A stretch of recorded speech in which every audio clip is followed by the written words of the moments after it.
Hello mga mare! For today's video, samahan niyo nga pala ako sa aking kaganapan bilang isang full-time mom. Eme! 1 year na nga pala akong full-time mom. Pero malapit na ulit akong mag-apply sa trabaho. At ayan nga, naglilinis ako ng aming bahay.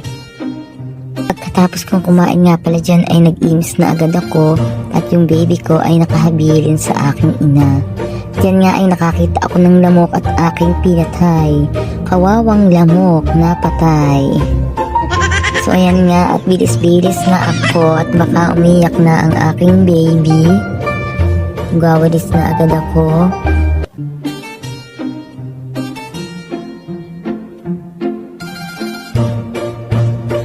Nga, naandyan na ako sa aming kusina.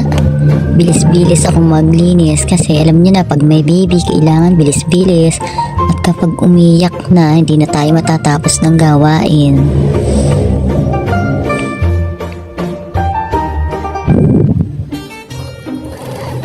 Sige pa ate girl, bilis-bilisan mo, mamaya iiyak na yung baby mo. Ayan na. Malapit na akong matapos sa kusina. Doon naman sa aming terrace ang susunod. Ayan na. Oh, ang bilis ni Ari girl.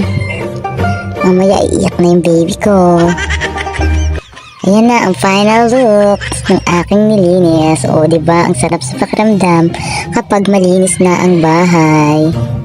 Ayan ang aming kusina. At ayan nga ay pinaliliguan ko na ang aking baby. At dyan nga ay tatapos ko lang din maligo. 5 minuto lang ako magiging ayos. Mamaya haggard na ulit. At ayan nga at nasa labas na agad ang aking baby. Maghahabulan na naman kami nito maghapon. Thank you for watching.